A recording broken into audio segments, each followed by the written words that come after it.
So as we all know, the last decade has witnessed the multicultural crisis, right? Multiculturalism has failed.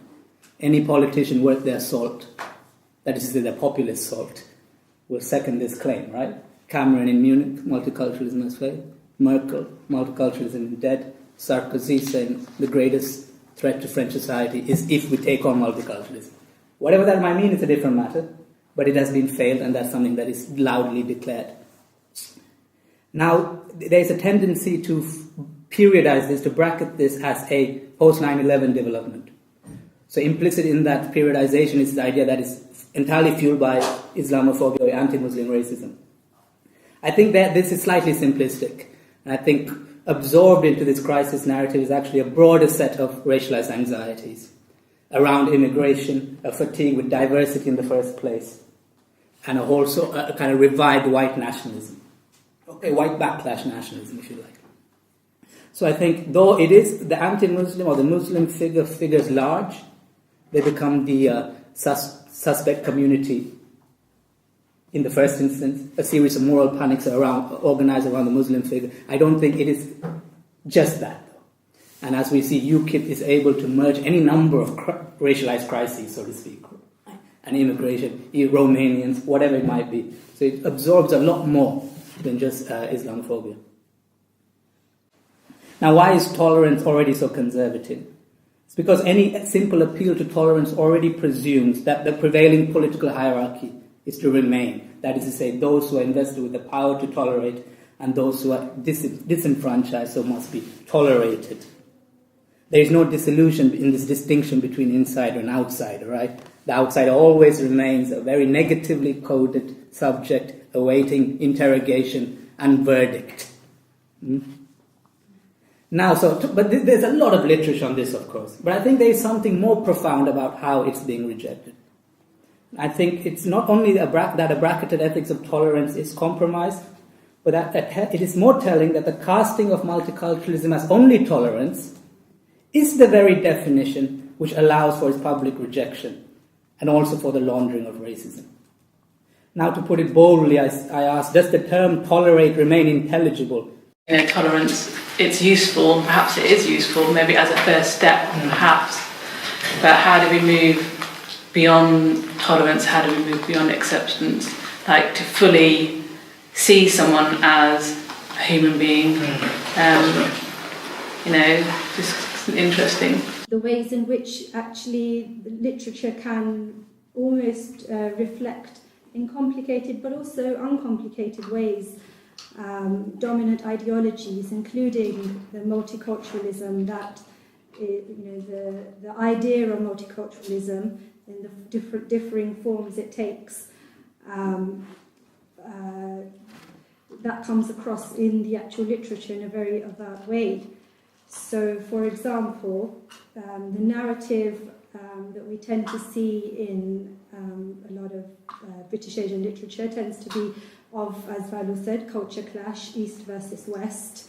And the suggestion is that this is a kind of clash between equals. But actually what the narrative is doing is creating this hierarchy. So it's always written from the perspective of the second generation, who's trying to be westernized and actually assimilate, and how they are held back from doing that by their very strict parents, which actually there's a certain ideology behind that.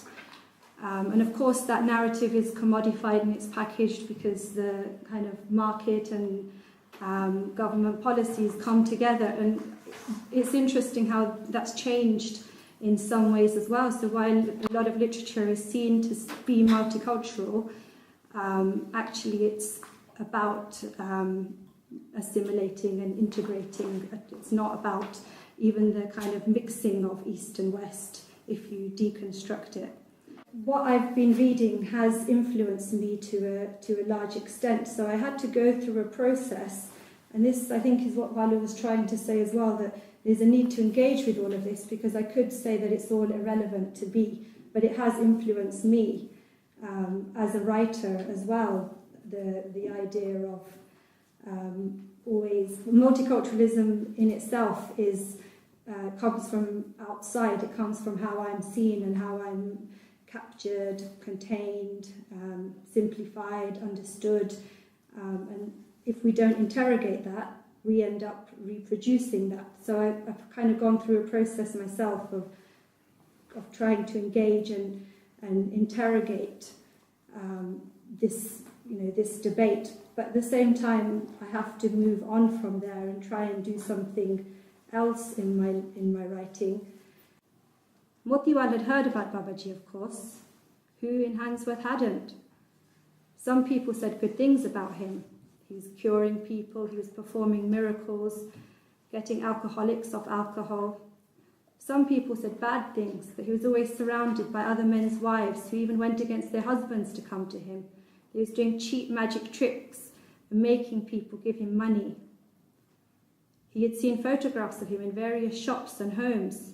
So, although he had never met him, when Babaji came to Motiwal in his dream, he knew who it was.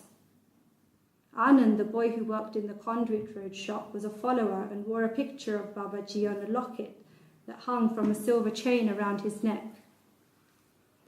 The next day after his dream, Motiwal had gone to Anand and asked if he would take him to his guru. That day, as he stood at the back of the sports hall in Handsworth Leisure Centre watching Babaji give satsang, Motiwal knew that after leading others for so long, he had found a man who he could follow. At the age of 51, he had met someone who would allow him to be the child he hardly had a chance to be. I think I've been thinking about how we've arrived at the state of play where we're at. And it seems to me that we're living, we call this thing multi-ultiism and multiism, and we were trying to work out what on earth we should call this session. I mean, I think we've had the British values are important again. We've had that. And you know, I feel like I live in this complete absurdist drama which is constantly painted in the poetry of bullshit as if none of us existed before yesterday. Okay, and let alone what we may become tomorrow. The present becoming irrelevant in that sense. I'd like to take you on a little journey very quickly and then not take too long, hopefully, to come to a point really where unless our discussions as writers, the us becomes defined, we don't exist. We only exist in relation to that which we stand against or for. There is no we. There is no us, there's certainly them. These are divisions in society, these are divisions in the world in which we live. Now, we're going on really in terms of a multicultural story, or multicultural this, that and the other. But I'd like to take you back into 50s, perhaps a little before 50s in a sense. I live in Beirut. And I asked my students, who are predominantly Arab, but not also, from all over the world, and unlike most parts of the world, a lot of the Lebanese come from many other countries in the world as well. So you can have Argentinians and Russians and all sorts of amazing mixtures of people. And we said, well, tell me what you think the Arabs were seeing 100 years ago. And then I asked another group, what do you think they're seeing like today? There's no difference. Well, we made the list of things, and I said, well, we're no different in the South Asian part of the world. And the Africans are really hardly moved on from Conrad's Art of Darkness.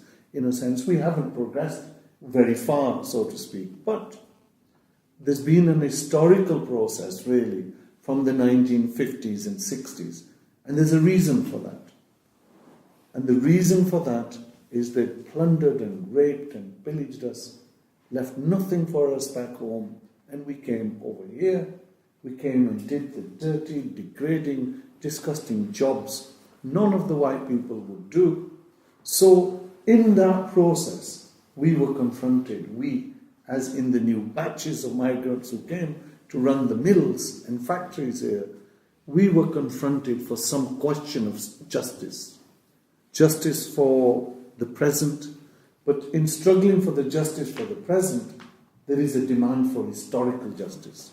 There is a justice trying to understand that colonialism and imperialism, words may not be popular, but the monster hasn't gone away. It's very much alive today, far more alive and aggressive than it was 20, 30 years ago.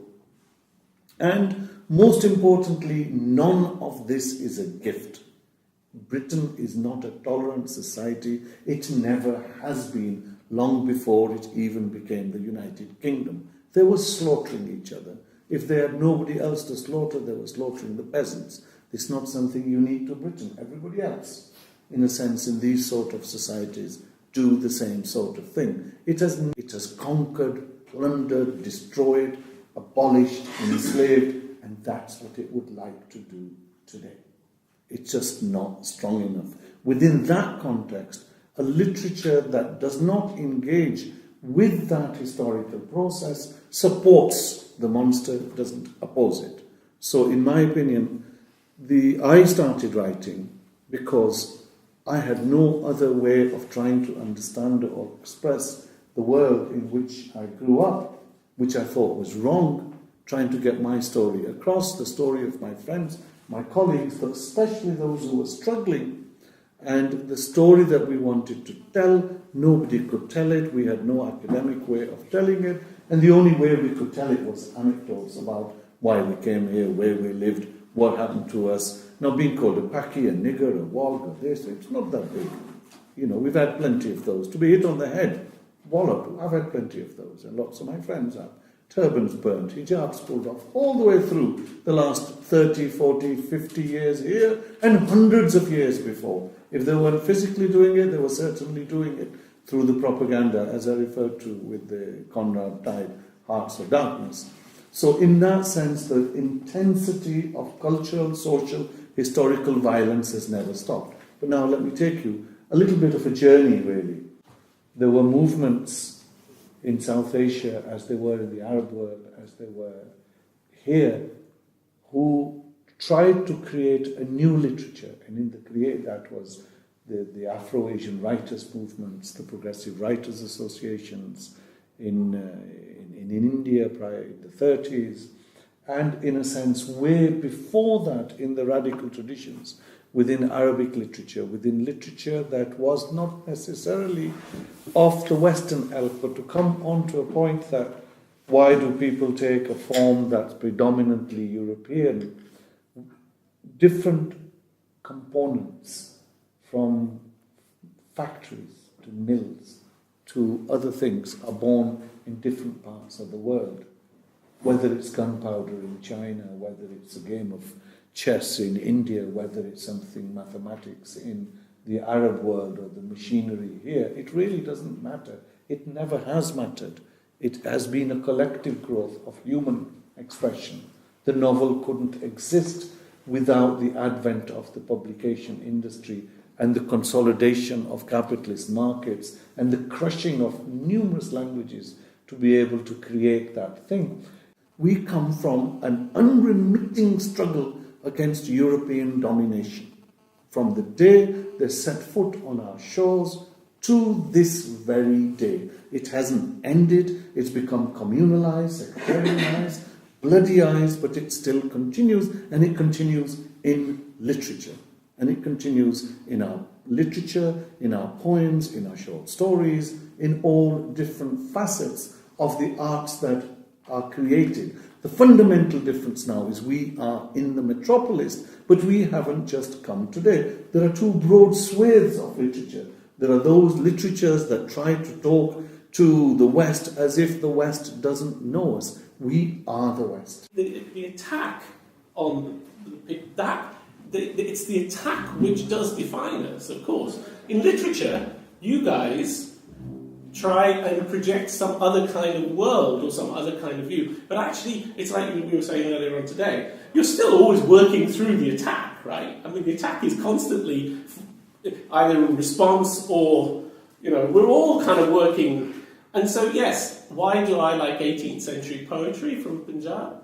Because I think, I can just go into this little world in which there's a different set of ways of thinking about these issues, where I'm not completely directly facing this current attack, which attacks me in very dehumanizing ways, of course, no doubt. But it ain't, it isn't that I'm not defined by that. Of course I'm defined by that, Yeah, because in a way, the kind of awful monster that Tarek's talking about, there are very few people who are not subjected to some form of, like, so when a policeman comes and you're showing tolerance to him and he wants to arrest you, the toleration goes, you see what I'm saying? It's going to go out the window if that is what they want to do. And in a sense, the Brixton estate is the right place where it's the people who don't fit in. And so it's if you've got that, what you're saying, then it's solidarity you need to create, which is that actually I'm being screwed by the same system you're being screwed by. And then we can make... Because there is the tolerance around culture means that someone has got to be doing the tolerating and someone's got to be tolerated. And what's the matrix about who's doing the tolerating and who's tolerated? The engagement with writing as I think this point of writing as resistance or writing as part of a movement is really important, which has almost been obliterated in the 21st century.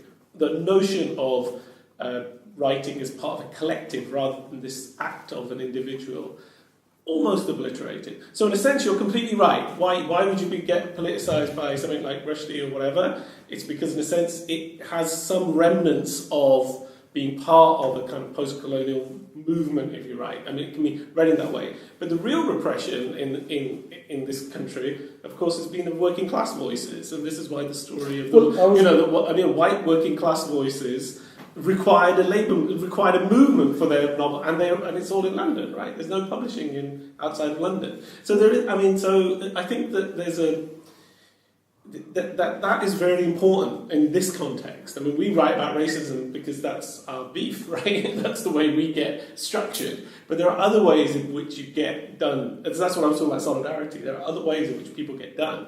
And that requires certain kinds of... But just brings the things